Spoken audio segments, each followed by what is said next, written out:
Celulares de última geração, games e eletrônicos em geral, com preços incríveis, você vai encontrar nos links especiais da Amazon Brasil que estão na descrição.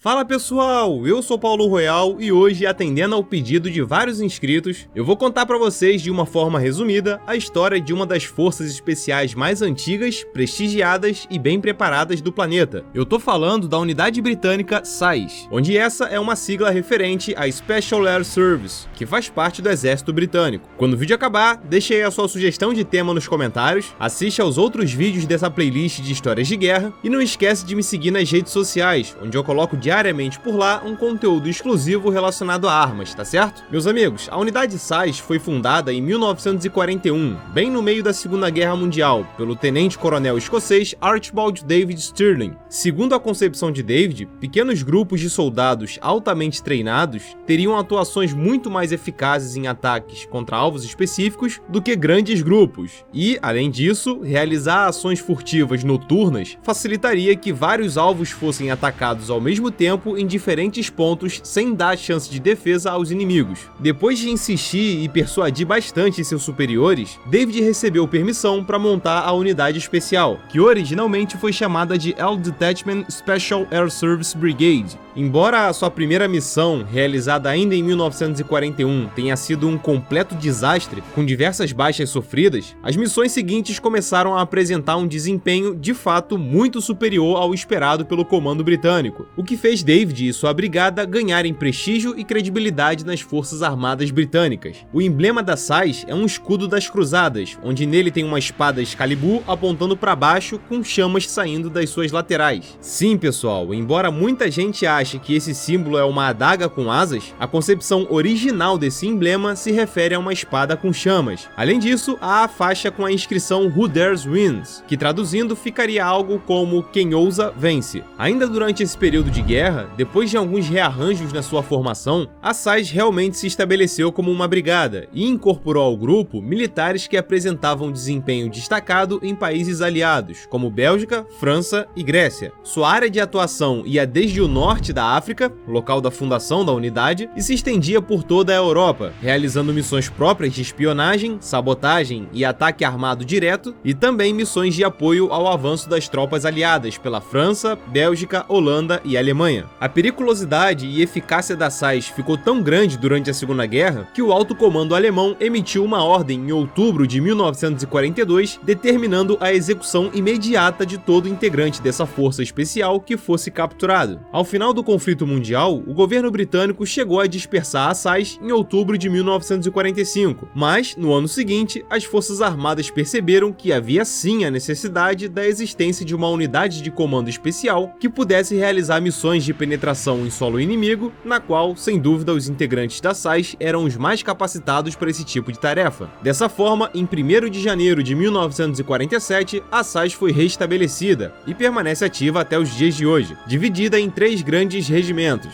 o 21 SAES, 22 SAES e o 23 SAES. O 22 SAES é o regimento titular, enquanto o 21 e o 23 são regimentos reservas. Mas vamos continuar falando um pouco da história dessa força especial. Em 1950, a SAES foi designada para entrar na Guerra da Coreia, mas depois de 3 meses de treinamento, percebeu-se que ela seria melhor aproveitada na Guerra da Malásia, que aconteceu de 1948 até 1960. Outro conflito onde a SAES foi convocada foi a Guerra de Jebel Akhdar, também conhecida como Guerra de Omã, que aconteceu de 1954 a 1959. A SAES teve uma participação decisiva ao lado das tropas do Sultanato de Muscat e Omã, usando as suas técnicas não convencionais de combate, como infiltrações, sabotagens e flanqueamento por montanhas. A partir dos anos 60 para frente, a quantidade de participações conhecidas da SAES em batalhas por todo o planeta disparou. Eu digo participações conhecidas porque sabe-se que existem dezenas de atuações dessa força especial que são altamente secretas. E, além dos próprios participantes, claro, só o alto comando britânico envolvido nas operações é que tem o conhecimento dessas missões, que envolvem reconhecimento, treinamento, contra-terrorismo, resgate ou eliminação de alvos valiosos, desvio de informações para confundir o inimigo e coisas desse tipo. Citando só alguns exemplos, essa unidade especial já atuou em batalhas na Irlanda do Norte, Gâmbia e Iêmen.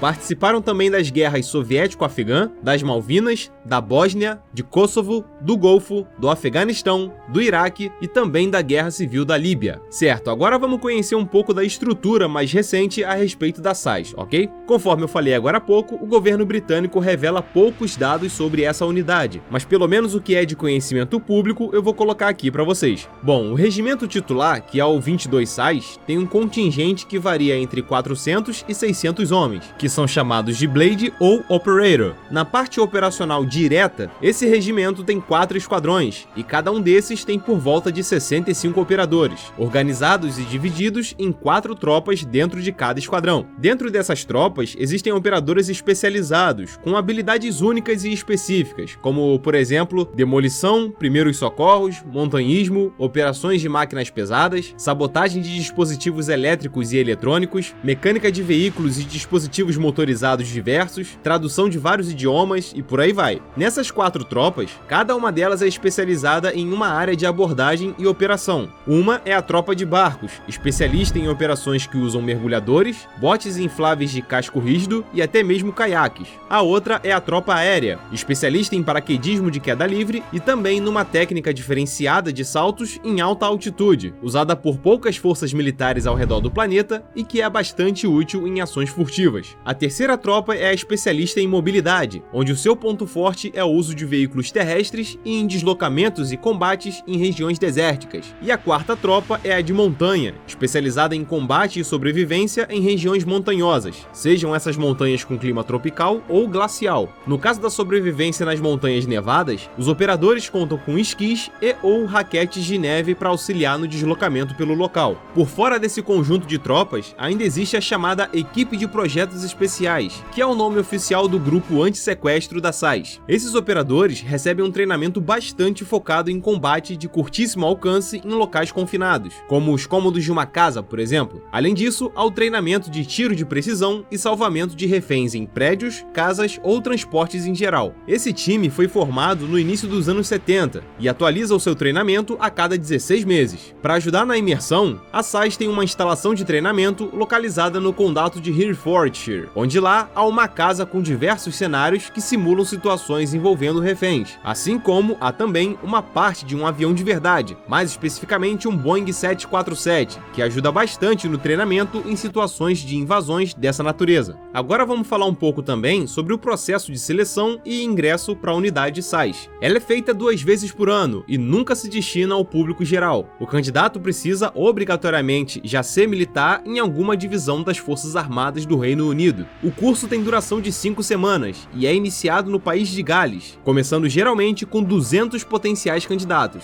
De uma forma resumida, eu digo para vocês que os testes são extremamente rigorosos e grande parte dos candidatos desistem já na fase inicial. Logo de cara, os militares precisam percorrer por dezenas de quilômetros, levando o seu equipamento completo, subir e descer por montanhas, nadar por mais de 3 quilômetros de distância e coisas desse tipo. O momento da prova de natação é feita com uma parte reduzida do equipamento de combate. Depois, os aprovados viajam e vão para a segunda fase, que é realizada em Belize, Brunei ou na Malásia. Lá, eles são treinados e testados sobre técnicas de navegação, movimentação de patrulha e habilidades de sobrevivência na selva. Na terceira fase, eles vão para a Inglaterra e começam a treinar planos de batalha e uso de armamentos estrangeiros, bem como recebem instruções e testes de sobrevivência em combate. Se o candidato passar dessa parte, vai para o treinamento final, que é de resistência a interrogatório, que dura 36 horas seguidas e testa a capacidade mental e física do militar ao extremo. Como pode-se perceber, realmente é um processo de seleção muito árduo, e dos 200 iniciais, a taxa de candidatos aprovados geralmente fica abaixo de 30 homens. Esses, então, são enviados para o atendimento médico e em seguida são alocados em um esquadrão da SAES, conforme a necessidade de contingente. Em outubro do ano de 2018, as Forças Armadas Britânicas resolveram mudar a política de recrutamento e passaram a permitir que mulheres pudessem se candidatar à unidade SAES,